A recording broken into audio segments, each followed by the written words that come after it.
Wake up, Toronto. It's Monday, and on this cool, crisp morning, wherever you are, I hope you have a warm beverage nearby. Today, I'm having a PSL, that's a pumpkin spiced latte. Now, either you enjoy this flavor in ice creams, pies, or drinks, or you hate it more than 1,000 suns. I don't think there's any in between. Now, chai has a similar blend of spices, and as an Indian growing up and drinking it almost daily, you kind of build a love like no other compared to someone trying it a few times. The ingredients in these tea leaves are on the spicier side, and when they go down the throat, you can taste and feel a slight burning sensation.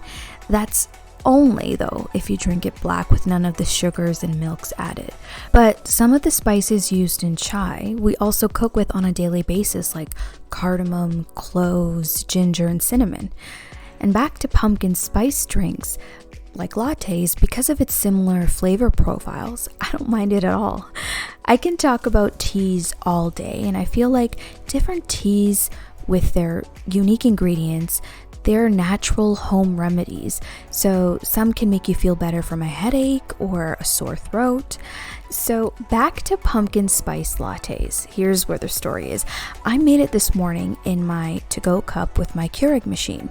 It's the special edition one with the milk frother, which I only use when I'm in the mood, like if it's a festive kind of feeling. But normally, like day to day, my brew would be just plain black with no milk or sugars. And in the beginning when I started this, it was kind of gross to me and bitter, but over time you get used to it and it becomes more of a preference and choice over putting all that sugars in. And black coffee in general is very good for your health. Full fat milks work generally well with the frother as opposed to nut milks, as they'll froth sometimes, but mostly are watery. The one that works for me is the half coconut milk and half almond milk or oat milk, and it definitely froths up, and it's great for if you're doing some kind of latte designs and stuff, if you're into that. I still yet to learn. I've tried and failed miserably, so that's on my bucket list of things to master. Yeah, so it's been 1 year now with our Keurig, and only now I have realized how much money I spend per year going to drive-thrus like McDonald's, Starbucks, or Timmy's versus the savings I've been able to have with the Keurig. I mean, I paid for it up front, and 1 year on coffee for me was literally equivalent to that. Now I just buy the refills, the pods, which is readily available in just about every grocery store. But also, if you're not into the fancy schmancy different kinds of pods to change the flavors, and you just have one favorite coffee ground, you can just buy the big coffee ground containers from either Costco or whichever store, and there's this reusable pod looking device that works just the same as you put it through your Keurig, and it'll brew the same way, and all you got to do is just wash and reuse, and it's just cost efficient and it's great. So I don't know, maybe I'll just try it out one day and give you guys the down low on if it's worth changing to reusable pods with the coffee of your choice versus just buying, the one-use pods.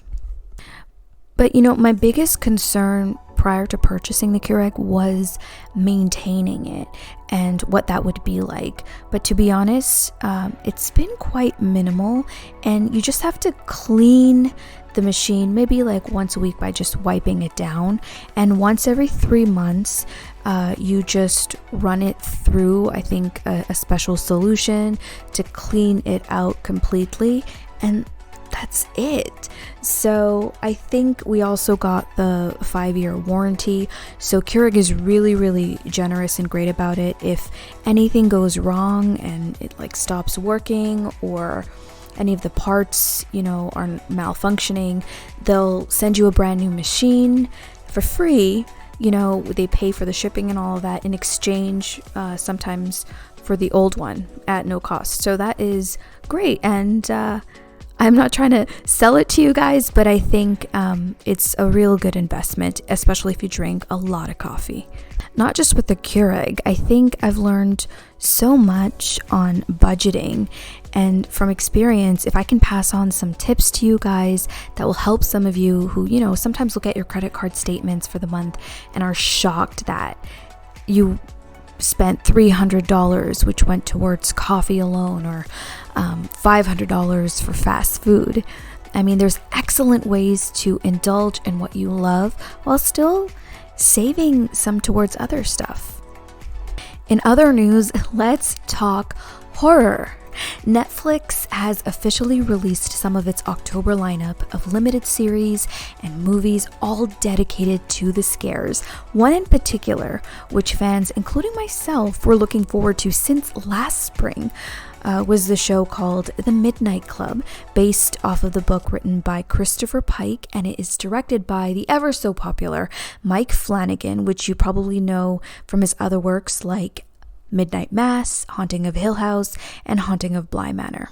Flanagan's work usually are based off of novels, but of course, he adds his own personal touch to deviate from the original plot, and he did the same technique with The Midnight Club. It's about these kids who are terminally ill living in a hospice, and they meet at midnight to tell stories.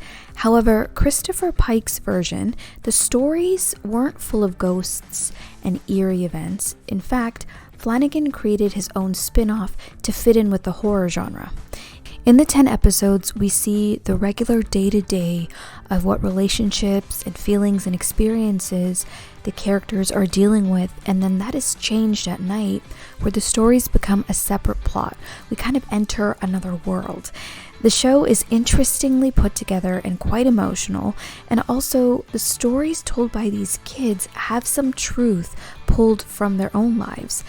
To add to that, these short, scary stories, well, some of them at least, are taken from Christopher Pike's other books. So it's like a Christopher Pike story within a Christopher Pike story. Inception in a way, I guess. And in the last scene of The Midnight Club, it proves that there's a potential part 2, and Mike Flanagan confirms that he's already in the process to taking the show even further. So season 2, keep it locked. Maybe we'll get a treat next October with a second season. So that's pretty exciting. And so one of my favorite short stories that were told in The Midnight Club that I enjoyed was the one called Road to Nowhere. If you already seen the show, you'll know what I'm talking about. And if you haven't, I won't spoil you with the details, but I think in terms of it being the closest to Mike Flanagan's style, this was it. There was fear mixed with elements of lighting and fogginess, and dialogues are very creepy. So I kind of wanted to see what other viewers thought of the show in general, and I happened to go to Reddit because that's where the party was with this whole topic, and a few comments in, people were already talking about Road to Nowhere, and they were agreeing that it was their favorite as well. And it felt great to know that admirers of Mike Flanagan were out there and noticed what I did. So in my books, Midnight Club is a 10 out of 10. It does have jump scares, but not a lot compared to the typical horror movies. So if you have some time, be sure to check it out and let me know what you think. Halloween is about 2 weeks away, and compared to COVID the last 2 years, it's been very quiet with smaller crowds. Perhaps now people are easing into the idea of trick-or-treating, and I would totally recommend picking up some candy because you may get someone knocking at your door. But I also must say that there are more outdoor events than ever to scare people that people can attend to keep themselves entertained. And by a lot, I mean there's so many, you probably won't be able to go to them all, which is great. So it's not going to be jam-packed with people and the lines won't be super long. For example, there's Screamers happening. It has 7 haunted house walkthrough mazes set up, and it's not for kids under 10, of course. And there are 2 options. You can go for the general admission, which is around $45 plus tax per person, or you can get the line bypass for $65 plus tax per person. So if you're into, getting freaked out and run down by scary looking costumes, you definitely want to attend this one. Or if you're a movie lover like I am, there's a Toronto After Dark Film Festival happening this year. The movies that they're screening are Evil Eye, Living with Chucky, Day Zero, and more. So you can go check out the list of titles that they will be playing. There's Halloween at the Farm for the kids. There's so many days you can book and choose from. So yeah, there's so many places you can go that's dedicated to this month of terror. Like I mentioned earlier in this show, budgeting is really important, and attending events like these does get quite pricey, especially if you have a bigger family. So a walk through your neighborhood, guys, is free, and a lot of people nowadays are going all out with the decorations. For Stranger Things fans, it's your year because so many people are converting their homes to look like this set, including a family in Illinois, USA. Their setup went viral. They put up a levitating Max, and it was so good that despite complaints and a potential hazard for large groups of people gathering, authorities let them keep it up. Wow. Like I mentioned earlier, more and more neighborhoods are participating in Halloween displays, and it's incredible to see all the effort being made. One can only hope it doesn't turn into a competition with each other. Now that would definitely kill the fun, but it would make a good movie, 2 neighbors competing with each other, going bigger and bigger. I think there was like a Christmas movie made with Danny DeVito, I think, years ago, but for Halloween theme, that would be pretty neat. Royalties, I'm taking dibs on that if anyone chooses to make that, because it was my idea. We are nearly at the end of this segment, but I wanted to kind of do a shameless plug.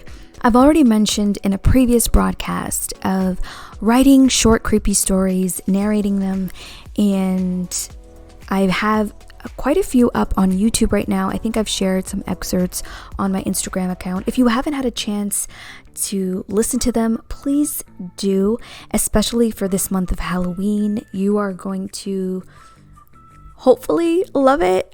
There's something for everybody, and it's definitely scary and freaky, and you might think about it a little bit and not sleep, but I had a blast making them, and it kind of really takes me to a place of creativity once you get your thought process flowing. And I never really thought I would be a scary story author, but I dig it so much. But I just wanted to share that there's a new 3-part short story in the works. I have to finish doing some final touches, but it's going to be shared on 3 different days leading up until October 31st for the final part.